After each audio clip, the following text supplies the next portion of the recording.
and Westor being to close everything on, but Morning, really good with his Gnar, got his Rage Bar full just in the nick of time, and then did a 4-man Gnar against the wall. That really prevented a lot of damage. I believe that AHQ, with their start of the fight, they should have won that a lot harder. And then Green Tea just, I think he stuck a little too close to Lupin. Lupin got his goal. Also, we're going to see the replay right here again.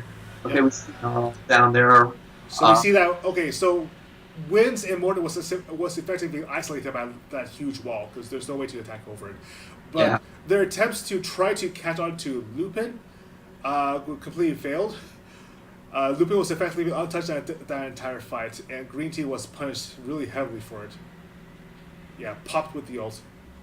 Yeah, I'm not sure they want the ult on Chowi that much, though. I understand that the DOT damage is probably necessary to take out someone with such high mobility, but I would almost say that Chowi's a distraction at this point. The real threat is coming out from Lupin, who's been untouched in multiple fights until he jumps in for the fight.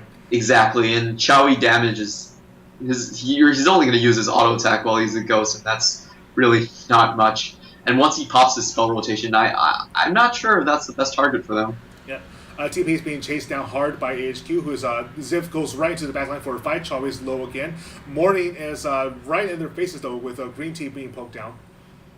Wins goes down, but it's now 2-on-2 on both sides. But with HQ definitely worse for the wear with Lupin at full health. Holy shit, that's a single crit. Yeah, and right there we saw that even with the successful initiation once the fight started and TPA was able to drag it on a little bit, you could see the kiting from two sides starting to happen. Lupin's just coming back in, taking a couple shots off, and then popping back out again. And the fight's continuing, so wow. Yeah, Lupin's... It's still the same story though, with them unable to touch Lupin while Morning and Jay distracts AHQ's attempts to actually deal damage to their damage dealer. The turn's going down, and this game is over actually because there's no way to stop Lupin. Yeah, I think this game was actually really well played by HQ for a while. Look at Jay, so happy. Yeah, he definitely had a good game. He has a lot to be happy about. Oh, this is gonna silence all the naysayers right here.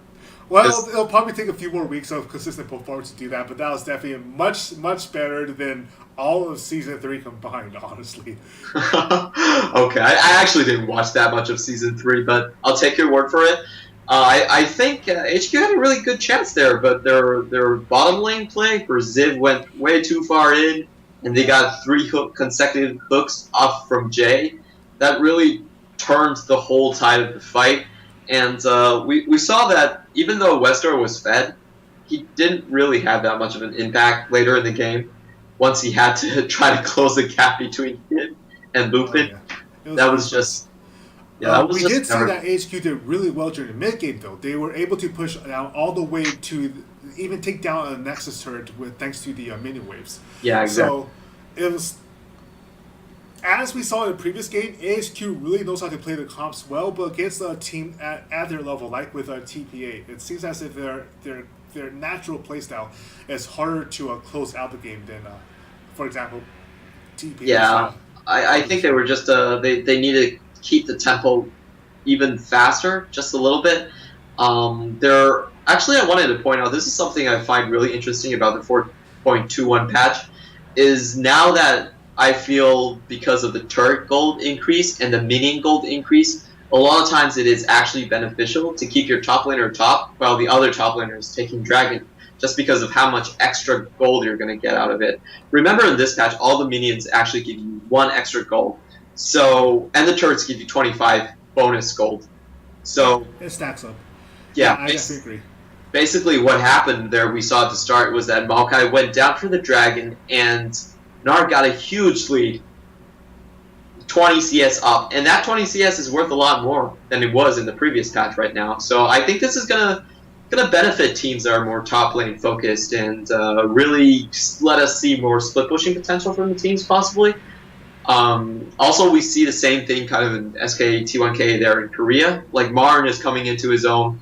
They're willing to give up dragons just to get Marn fed. And I think that's a meta change we're going to see just between these preseason patches that teams might need to take account into. Yeah, It's also worth noting that with the removal of gold from Dragon, taking Dragon actually kind of detrimentally impacts your support and any of the utility junglers or top laners that you might be Exactly. running, because they won't be able to get the extra gold.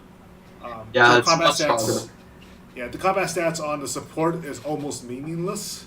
I think you only get about 140 golds worth of stats, and it's not, and the effectiveness on those champions is very very much reduced. Yeah, and that overall, I have to say that was a great game. We got lots of team fights. That's what I like about League of Legends. Yes, You know, especially with the AHQ game, right? What's the AHQ game yeah, without a lot of fights? exactly. Like I've been watching the OGN, and in the OGN, it's just like, we gotta kill. This game's over. We're gonna take a 15k lead 10 minutes from now. But in these fights where there's like a back and forth, I'll be honest, it's because AHQ made some mistakes, as well as TPA. So it was kind of more back and forth. But I actually prefer these back and forth games where you can see lots of team fights and Yes. just both teams being on the same level. It definitely is a great game to watch here. I am kind of sad that AHQ and TPA are on the same side. It does mean that we Yeah. have these explosive group stage games, but in the playoffs, I wonder. I'm nervous about what that means, because I think both of them definitely deserve to be considered one of the LMS's top teams, even this early on. Yeah, definitely. Hong Kong esports is going to be happy about that, though. Oh yeah, yeah. Toys, Stanley, God JJ, they're all going to be really happy about not having to face the current top two teams during the group stages. Yeah, So like tomorrow, or going on right now, we have Darling You and Midnight Sun and Hong Kong Esports up next, and yeah, we'll be back tomorrow hopefully with more of the LMS test cast, and hopefully news soon about. Well, we'll discuss that later. Not to Yeah, reveal our hand okay. too soon, but yes. Thank you, Clement, for joining me on this cast. That was a lot of fun. yeah, thank you too. Like, there's a lot of things we should improve on, though. Yeah, yeah. Yeah. Okay. That was fun. All right, I'll close down Okay. the stream about now.